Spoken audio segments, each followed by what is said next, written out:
ఉప్పల్లో బీరప్పగూడ వద్ద over speed తో వెళ్తున్న మినీ వ్యాన్ అటుగా వెళ్తున్న బాలికపైకి దూసుకొచ్చింది.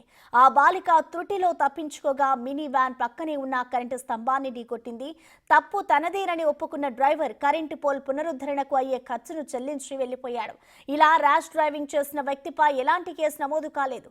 ఇలాంటి ఘటనల కారణంగా అమాయకుల ప్రాణాలు పోయే అవకాశం ఉందని, ర్యాష్ డ్రైవింగ్ చేస్తున్న వారిని గుర్తించి పోలీసులు చర్యలు తీసుకోవాలని స్థానికులు కోరారు.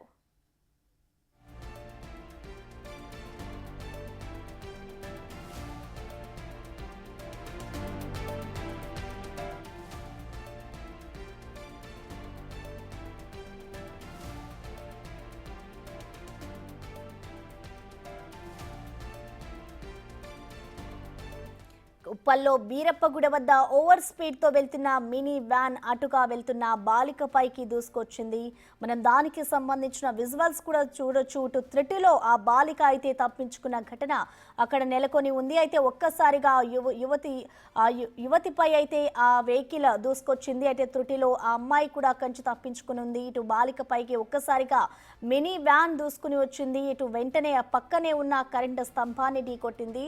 అయితే దానికి సంబంధించిన డ్రైవర్ ఆ తప్పు తనదేనని ఒప్పుకుని వెంటనే కరెంటు పోల్ పునరుద్ధరణకి సంబంధించిన ఖర్చు అంతా కూడా తానే పెడతాను అంటూ కూడా ఒప్పుకొని ఖర్చును చెల్లించి వెళ్ళిపోయాడు.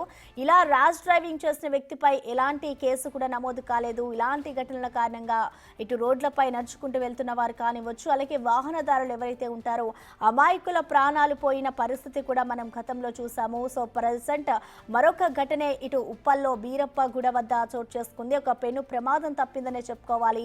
అటుగా వెళ్తున్న ఒక యువతి పైకి అయితే ఒక్కసారిగా మినీ వ్యాన్ దూసుకొచ్చింది. వెంటనే డ్రైవర్ అప్రమత్తమై కూడా వ్యాన్ ని పక్కనే ఉన్న ఇటు ఒక కరెంట్ పోల్ వద్దకు దూసుకుని వెళ్ళిపోయాడు. వెంటనే అక్కడ కరెంట్ పోల్ దగ్గర ఉన్న ఏదైతే కరెంట్ పోల్ కి సంబంధించిన ఏదైతే ఉందో దానికి సంబంధించిన ఖర్చు అంతా కూడా తానే భరిస్తాను, నేను పెట్టుకుంటాను, తప్పు నాదే అంటూ కూడా డ్రైవర్ ఒప్పుకున్నాడు. ఒప్పుకున్న అనంతరం కూడా ఆ కరెంటు స్తంభానికి అయ్యే ఖర్చును మొత్తం కూడా అక్కడ చెల్లించి వెళ్ళిపోయాడు. మనం దానికి సంబంధించిన విజువల్స్ చూసుకోవచ్చు. ఒక్కసారిగా కూడా త్రుటిలో ఆ బాలిక ప్రమాదం నుంచి తప్పుకుందనే చెప్పుకోవాలి. ఇలాంటి ఘటనల కారణంగా ఇటు అమాయకుల ప్రాణాలు పోయే అవకాశం కూడా ఉంది. అసలు ర్యాష్ డ్రైవింగ్ చేస్తున్న వారిని గుర్తించి పోలీసులు చర్యలు తీసుకోవాలి అంటూ కూడా ఇటు స్థానికులు కోరుతున్నారు.